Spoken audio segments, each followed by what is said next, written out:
Hi, I'm Jacqueline. And I'm Courtney, and this is Caffeinated Crimes. I had to hold off on the record button because Courtney was taking a very large yawn. Taking a yawn, that's never been a phrase. Um, just taking a yawn in the Taking a middle of yawn over here. because it Yeah. is daylight savings or is not. I can never remember which is which. I just know the fucking time change will mess me up every time. Daylight Is savings it ended. okay? So it's no longer daylight Yeah, savings. so now it's just standard time.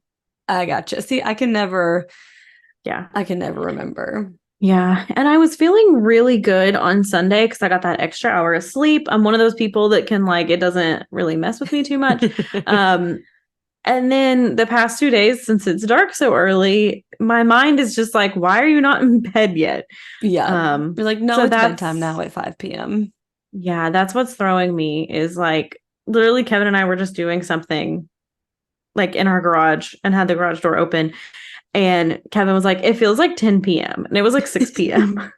Yeah. So, It's such a huge adjustment. Like, I think we talk about yeah. this every single year, twice a year. Every time the time changes, I'm pretty sure it's part of our discussion. But it's just like it just messes everything up. Like, especially when you have a child and dogs and you're trying to like Hmm. coordinate everything. And I saw this really funny TikTok that was talking about like how long the first day of non-daylight savings is like with children, because she's like, it's 9 a.m. and I've lived 43 hours. Like, I don't know how this is Yeah. happening. Like, Yeah.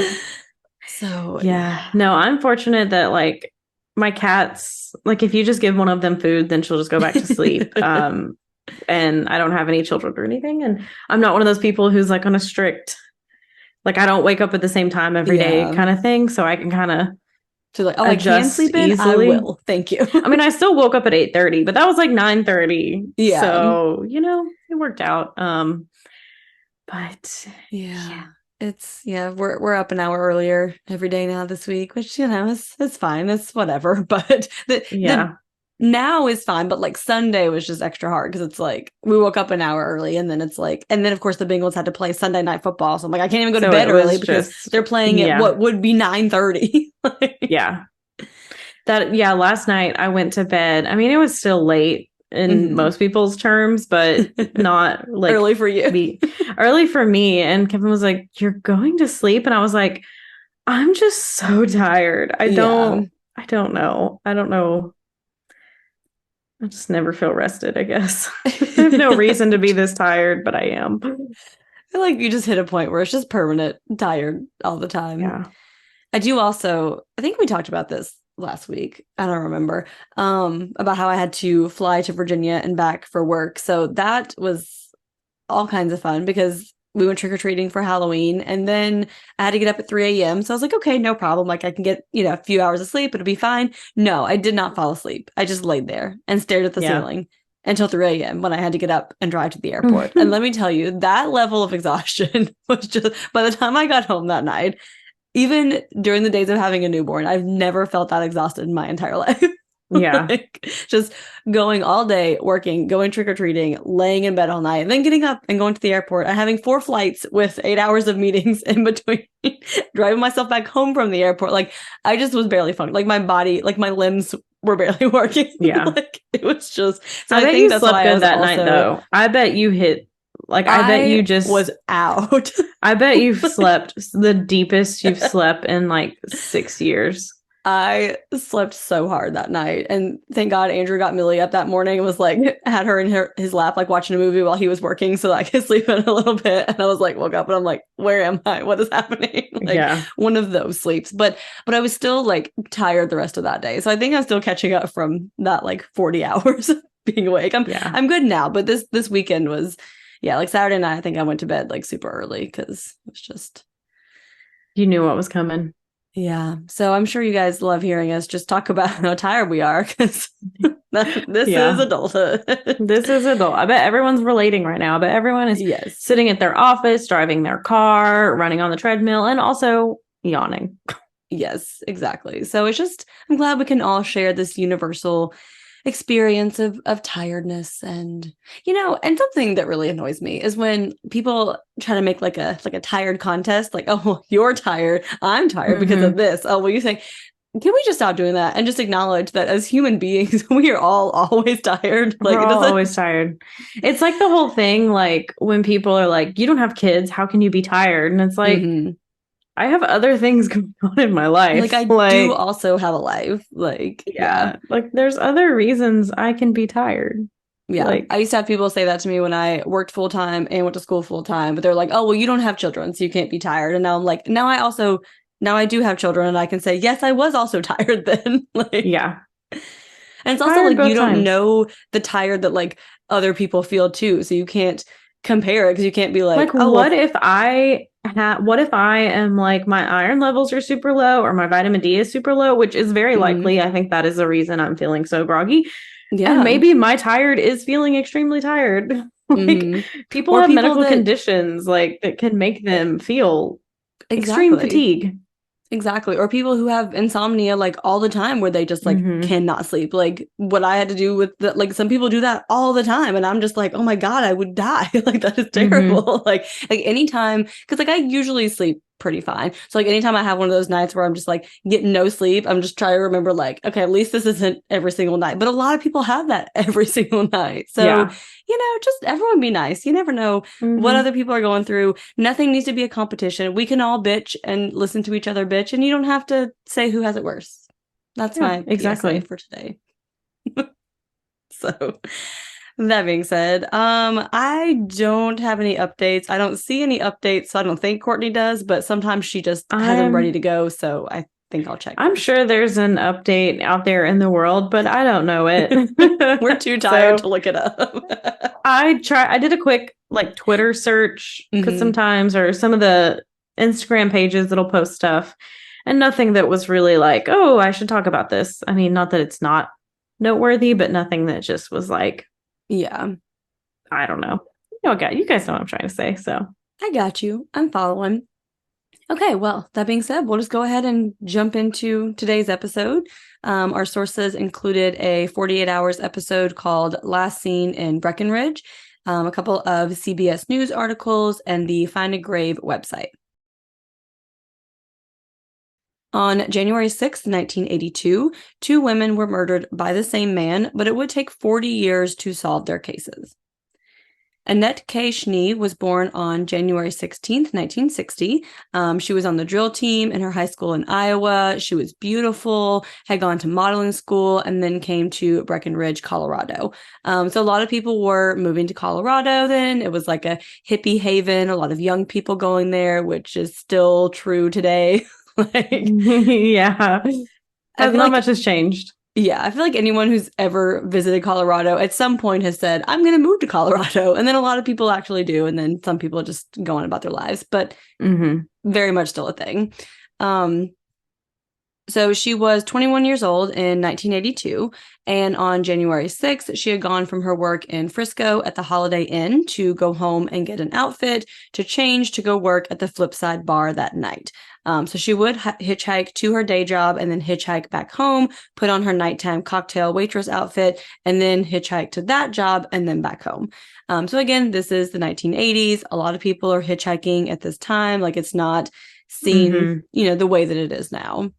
Especially in Breckenridge. Apparently, like everyone kind of in the documentary who like lived, or in the episode who like lived there, was like, it was super common. Like people like, this is how people would get around, is hitchhiking, because they just didn't have money. Like, especially in this city, like it was very, very common. I'm working on another case that we'll have next week. Yeah. And it's like a 60s, 70s, and it's the same type of thing where like everyone being interviewed is like, yeah, that's just what we did then. Like it wasn't like I didn't think anything of it because we were all doing that everywhere we went. So very much a thing. So there was a really bad storm on January 6th, and it was super cold, like negative 20 degrees Fahrenheit, just like freezing, frigid, terrible storm. And about 4:45 that afternoon was the last time anyone saw Annette. So that same night, another young woman disappeared in Breckenridge. Her name was Barbara Oberholtzer. So Barbara, who went by Bobbie Jo, was described by her little sister, Lori Merlot, as a free-spirited and loving person. She just loved life, was always happy, like wherever she was. So Bobbie Jo was born on December 25th, 1952. And Jeff Oberholtzer and Bobbie Jo dated for a few years before getting married in 1977. Soon after getting married, they moved to Alma, which is about half an hour south of Breckenridge. And Jeff and Bobbie Jo were both hippies, and it just like seemed the place to be for hippies. So they're like, okay, like here we go. Yeah. So Jeff opened an appliance repair business, and Bobbie Jo worked for a real estate company in Breckenridge. And she was 29 years old in 1982. She also would often hitchhike to work. And Jeff like knew it was dangerous, even if it was common. Like he's like, I don't really know about this. So he did make Bobbie Jo a secret weapon. So it was like a large brass clip. It was really heavy and had this like large brass ring attached to it to be made for self-defense. So on January 6th, she hitchhiked to work, and she did get a promotion that day. So she called Jeff and told him the good news, and she planned to celebrate with friends after work. And she did call later that night and said that she would be home soon, and that she had a ride. So Jeff fell asleep on the couch and woke up around midnight, and Bobbie Jo wasn't home yet, so he got worried. He drove to the house where Bobbie Jo would have been celebrating and knocked on the door, and the people there were asleep, but they woke up and they're like, yeah, I don't really know where she went. Jeff said it wasn't like her to just not come home. So he did go to the Breckenridge Police Department, but was told it was too early to file a missing persons report. How many times have we fucking said that on this podcast? But too many. So the phone rang around 7:45 a.m. and it was a rancher who had found Bobbie Jo's driver's license and some of the contents of her wallet in his driveway. So then Jeff knew that something was horribly wrong. Like that's not a usual occurrence if everything is okay, you know?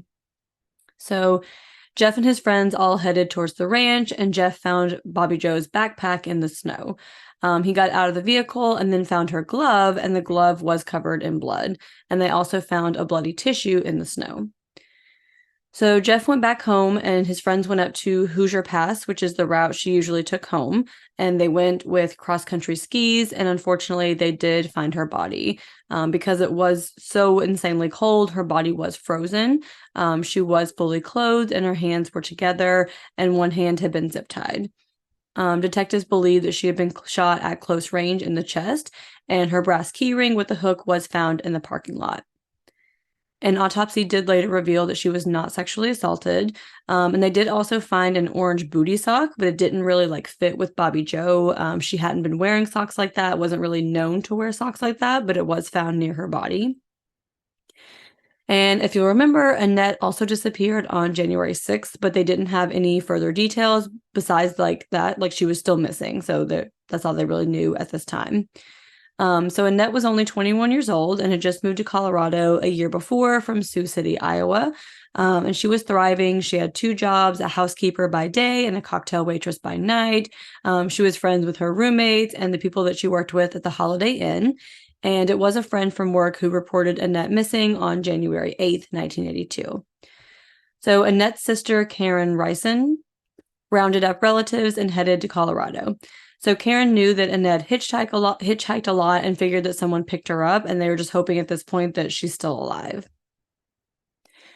So investigators tracked Annette's last movements, and they discovered she disappeared the same day as Bobbie Jo, but had vanished hours before. So she was last seen around 4:30 p.m. in Breckenridge, and Bobbie Jo was last seen in Breckenridge at 7:30 p.m.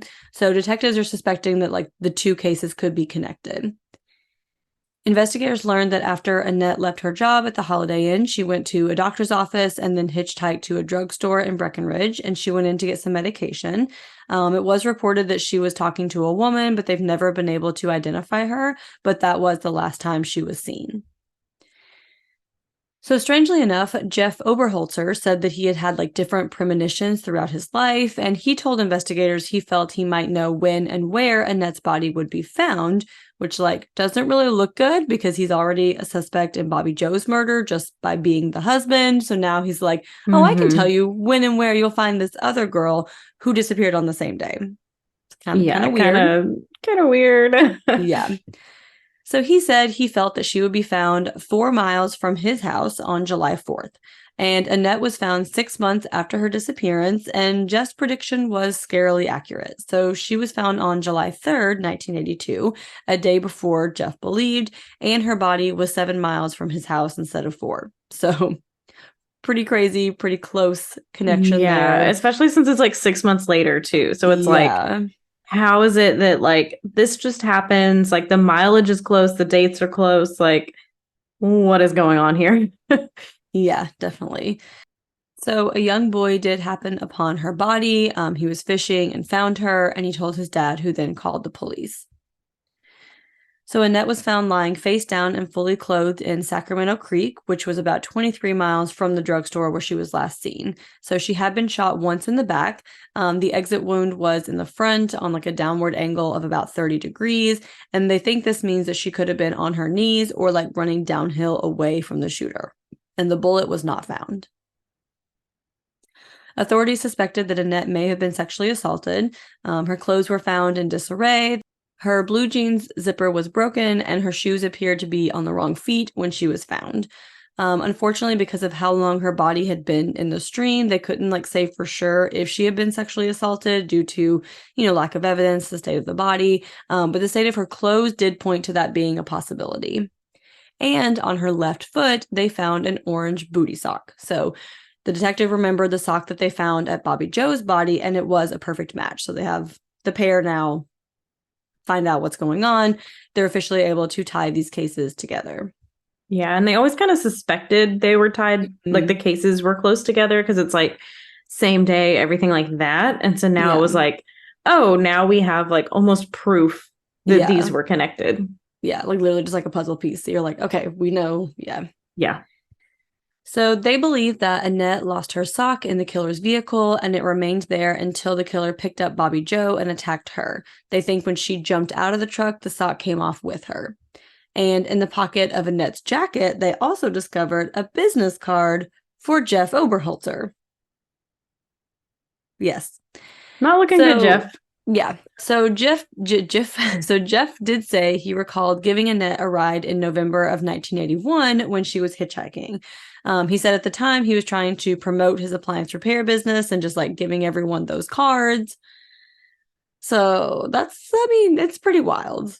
But we also went to CrimeCon and gave everyone we interacted with our sticker, including the flight attendants on our flight home. So, that's true. Possible. Yeah.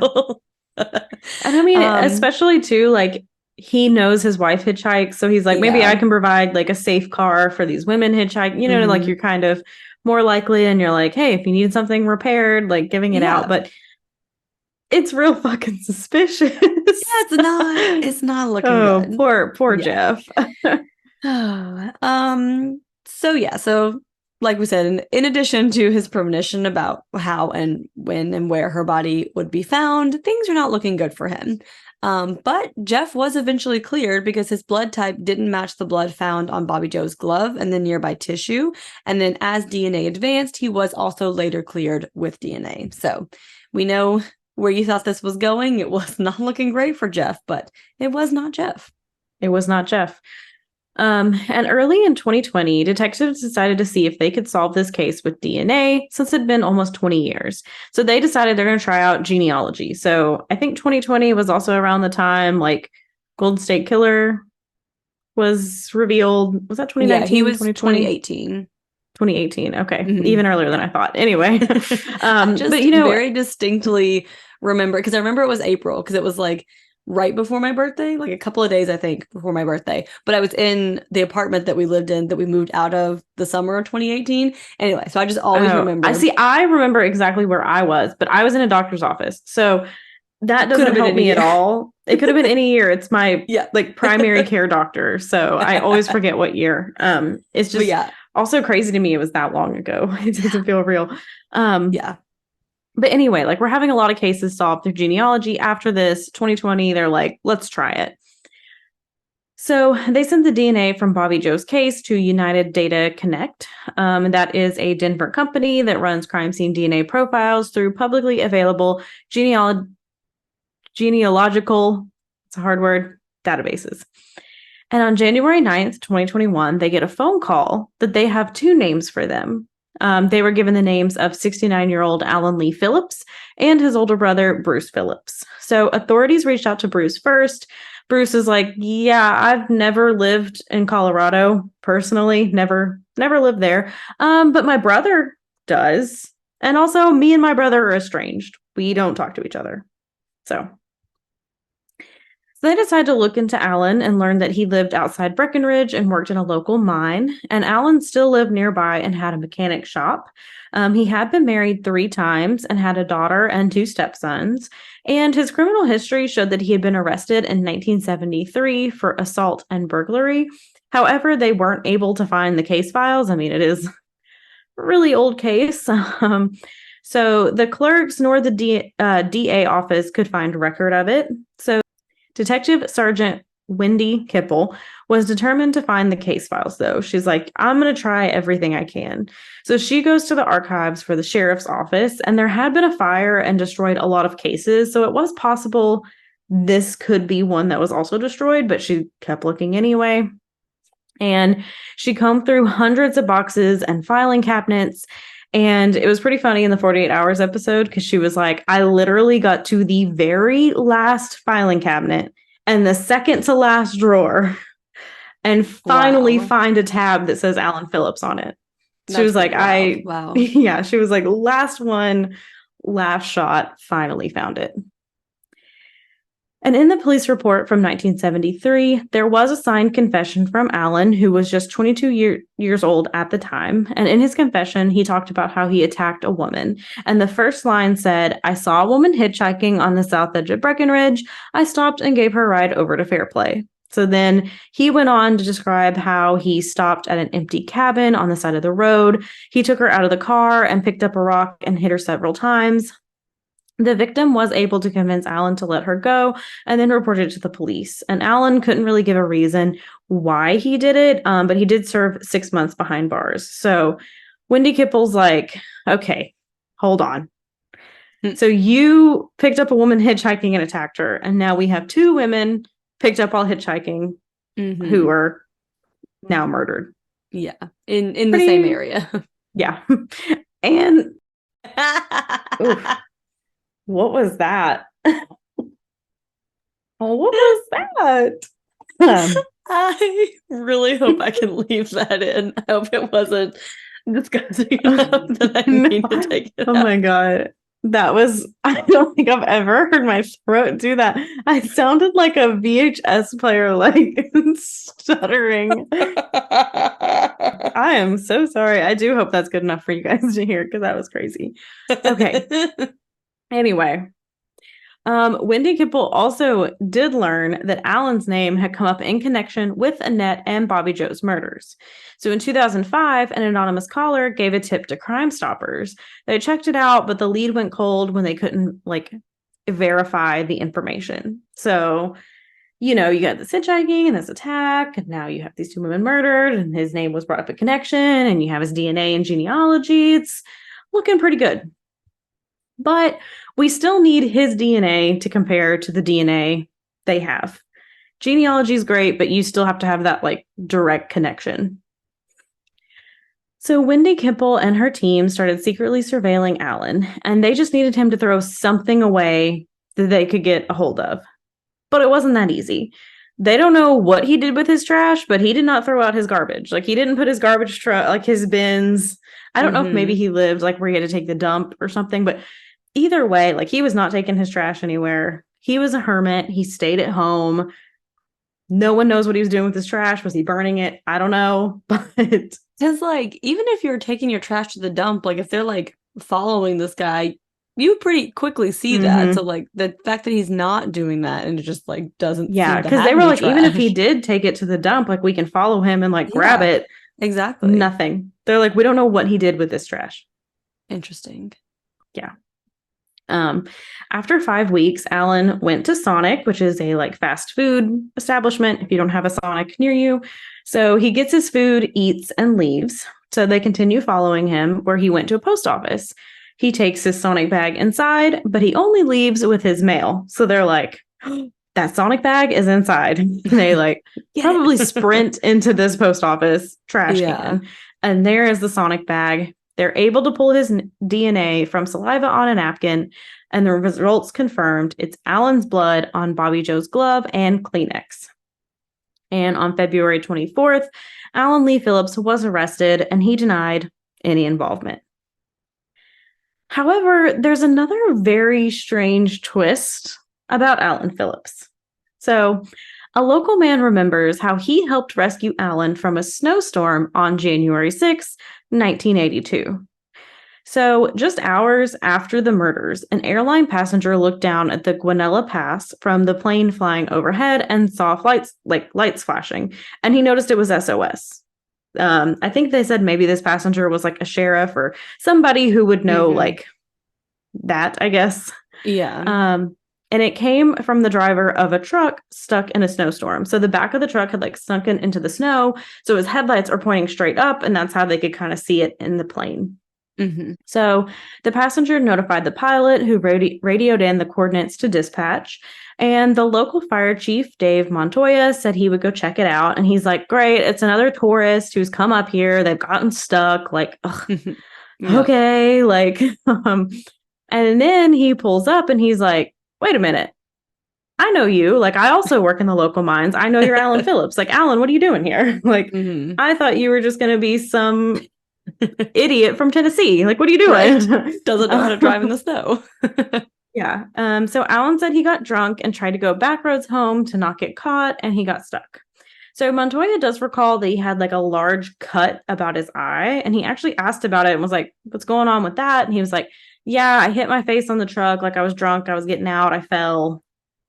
Whatever. So Alan refused medical treatment, and Montoya dropped him off at home. So he gave an oral statement to police, and local newspapers reported about the unusual rescue with the headline, "Embarrassed but safe." So kind of like a local joke about how he got stuck in the snow, basically.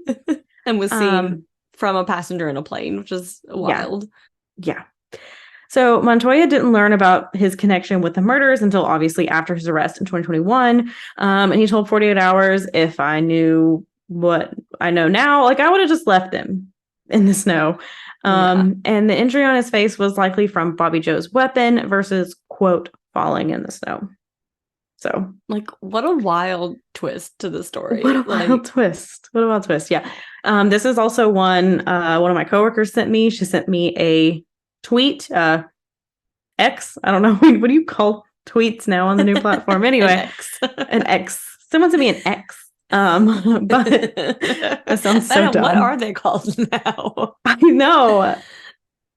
Is it just like an X post? That sounds horrible. R-rated. Let us know if you know. I'm sure someone knows, but literally the whole new Twitter app makes me feel like I have like a porn app on my phone every time I see it, because it's like an X, like all black, like it looks suspicious. It does. It does.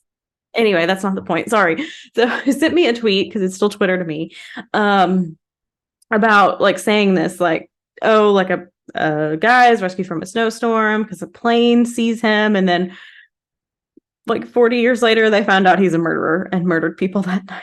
It's like, what? Wow. Insane. So on August 31st, 2022, Alan's double murder trial began in Fairplay, Colorado. So Annette's family flew in from across the country to be there. And Annette's sister, Cindy, said Alan showed no emotion during the trial. She said she was disgusted, and it was hard to see him just sit there like stoic, like didn't care at all. So Alan's defense team tried to make the DNA and other evidence seem unreliable, and they actually tried to pin the murders on Jeff Oberholtzer, even though he's been cleared by investigators. That's their like reasonable doubt suspect. And when Jeff took the stand, the defense was just relentless, like went hard on him.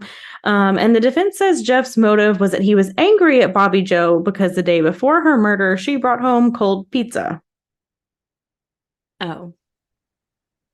Yeah, so, I mean, like, that'll do it, obviously. That'll do it. That's your breaking point.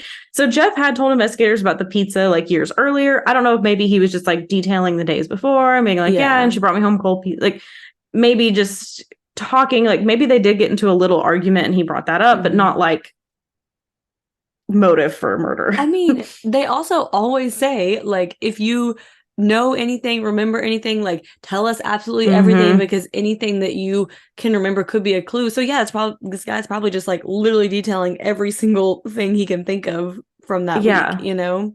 And that's the thing too, like if Kevin gets murdered tomorrow and we get into a fight when we get done recording, like it's more suspicious if I don't tell him about the fight. So maybe he's like, we were being snippy with each other over something dumb. You know how it is, like when you're I saw like a stand-up thing that was like, marriage fights are so dumb, where you'll just fight over something that's so dumb that it doesn't even matter. And you're just like, why are we here? This is what we're doing. Yeah. And the defense also questioned Jeff's behavior, like the premonition he had about Annette's body. And Jeff said it was really quite painful to have to relive that, be accused of that again, because I mean, he was accused of it. And he was like, I just tried to be honest, answer the questions as truthfully as he could. I mean, his wife was murdered all these years ago, and now the defense has him on the stand, like interrogating him, basically, which is just... And I'm sure for so long, people probably still thought that he did it. Like, despite, I mean, the defense is still trying to like play him as a suspect. I'm sure a lot of people in the community still thought he was responsible. So like, you've dealt with that like all these years, and then now you're having to like go through all of this again. Like you said, especially like when like, your wife is one of the victims. Like this isn't like something that you're not related to. It's just, you're trying to like, you know, grieve your wife and come to terms with her case being unsolved, and then people pointing the finger at you when you didn't do it. You know, it's rough.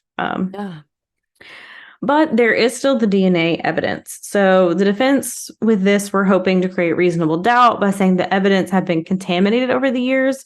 Wendy Kipple said like there had been some contamination, because it's like it wasn't known in those days to wear gloves. Like it's the 80s, they probably didn't, whatever. But this DNA evidence is from blood on the glove and tissue, not like touch DNA. It's not like they're like, oh, we can tell you touched this napkin, and they could be like, oh, well, 50 people touched this napkin. Like there is blood on this napkin.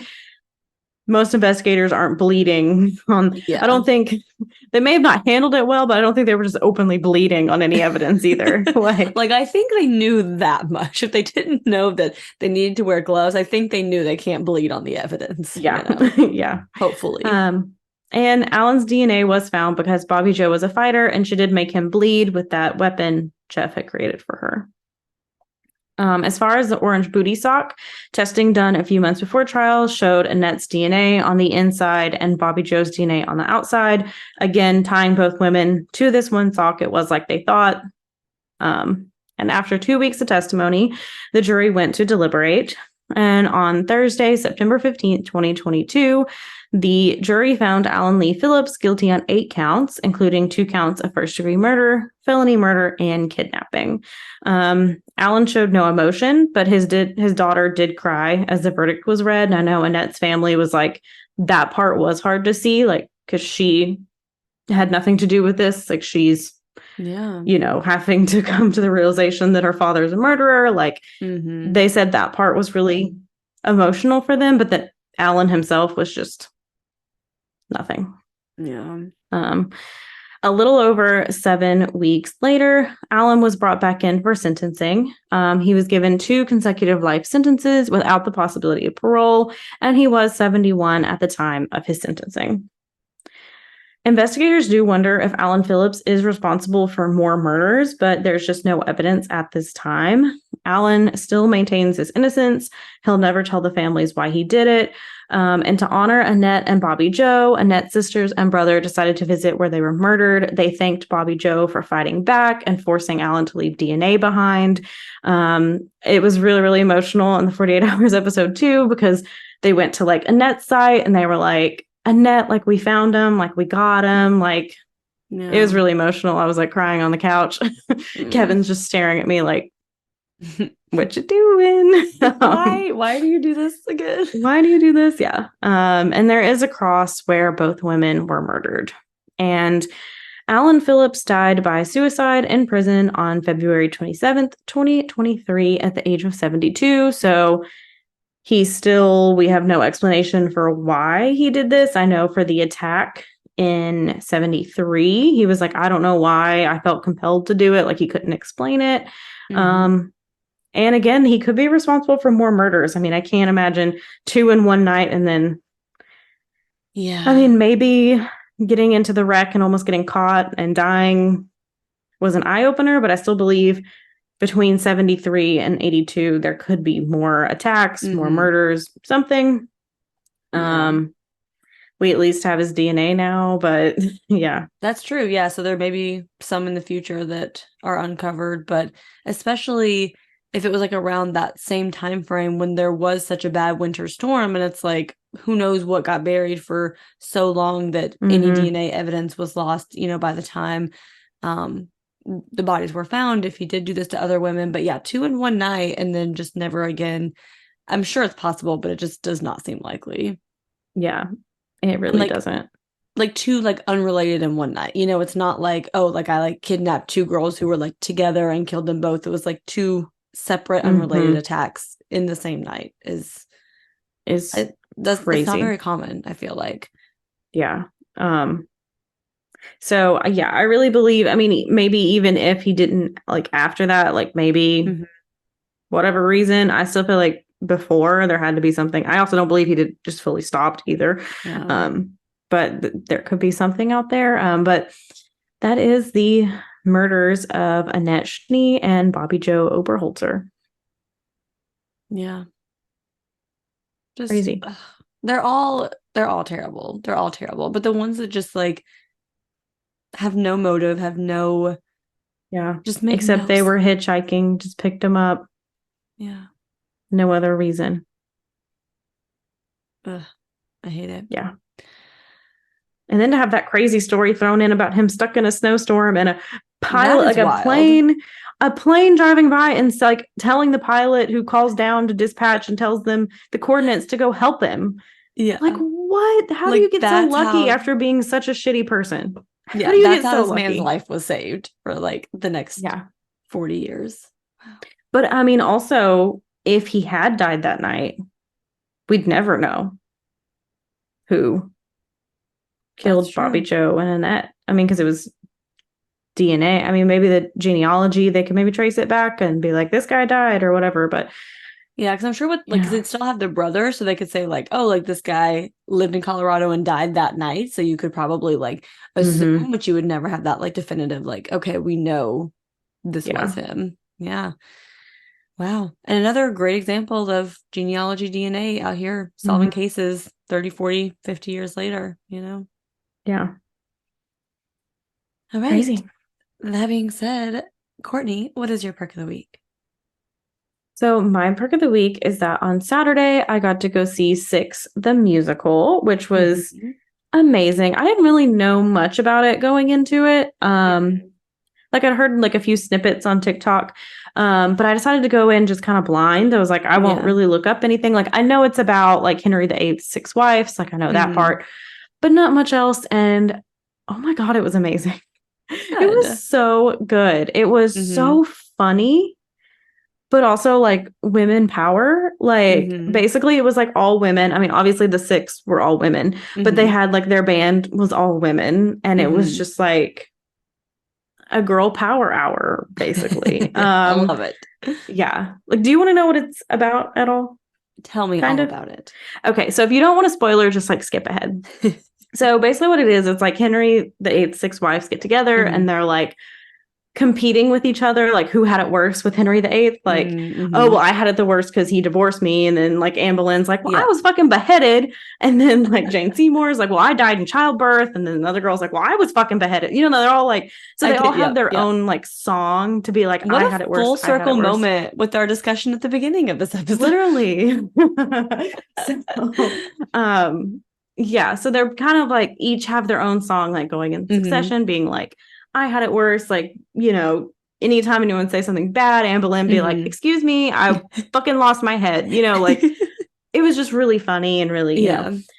And each girl kind of had her own song and kind of a different style. And it was really funny. But like at the end, kind of what they were saying was like, we don't need to be competing about who had it worse, and that Henry VIII was a fucking loser and he's only known because of us. Like he's known because he had 6 wives. So they're like, we don't need to be competing. We need to like join together and be like, we get to tell our story. We get to tell you about us and like kind of fuck him. And like basically no one knows what Henry VIII did during his monarchy. I mean, there's a whole like Catholic Protestant church or whatever, but basically he's known for having 6 wives. So that sounds really good.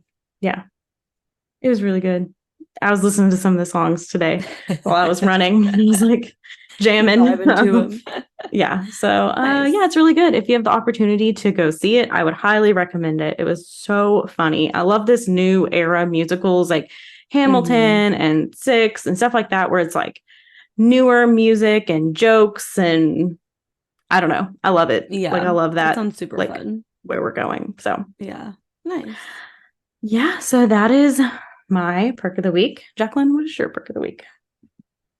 Which first of all, side story to that. So I forgot that you guys were seeing that until you or Ashton posted about it. I can't remember which one. But like we were literally downtown that night, and like I know because I saw your car in the parking garage. Oh, did you? I didn't want to be creepy, but now that you bring it up, I did see your car. I've been creepy. That's so funny.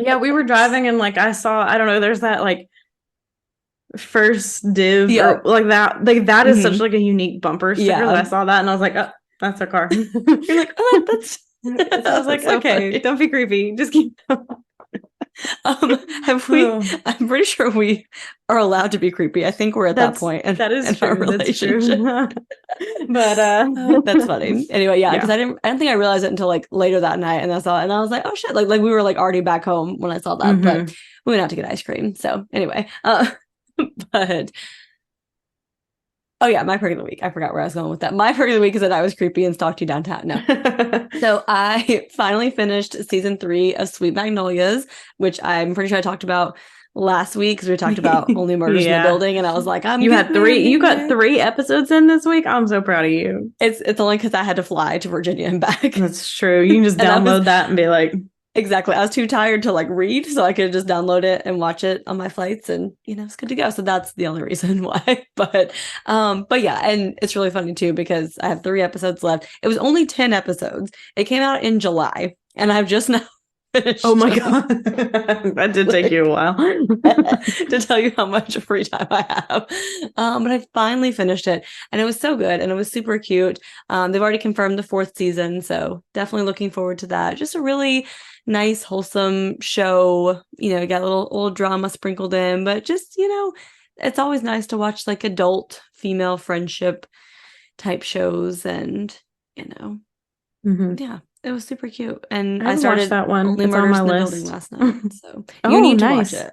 I know we've been telling you this for years now because it came out in like 2020, but you need to watch it. It's so cute. Anyway, it's on my list. If I'm not boycotting freaking Netflix, I'm a little salty at them right now with this whole password sharing stuff, but that's a rant for a different time. I'm still going to keep my Netflix account, but I'm just saying I'm salty about it and I'm thinking about it, but I'm not. So is it like, it just like kicks you out, or like I've seen like complaints about it, but I don't know what it actually does when you try to basically, and I don't know yet because we're going to test it out. You have to set a household account and then you have to add extra members, but you have to have the premium account to add extra members. So we had the premium account because we had 3 people on, like we had me and my sister and my parents, like all in the account. So at one point, all 3 of us were trying to watch and they were like, you can't do this. So we just upgraded it because we're like, whatever. So we're already paying like $20 a month for Netflix. And now we would have to pay $8 to add my sister and $8 to add my mom. That's ridiculous. When we could all just probably get the $6.99 ad version and it'd be cheaper. So yeah, I'm just annoyed. How does that work with like, like you have it on your TV and your phone and your iPad, and it like, goes off your internet that it's on. Okay, gotcha. So it looks like your IP address and like the internet you're connected to. I gotcha. So you can't watch. But they it, do like, have elsewhere. They do have limitations where they're like, I don't know about watching it elsewhere. But they're like, you can only have so many devices playing at the same time.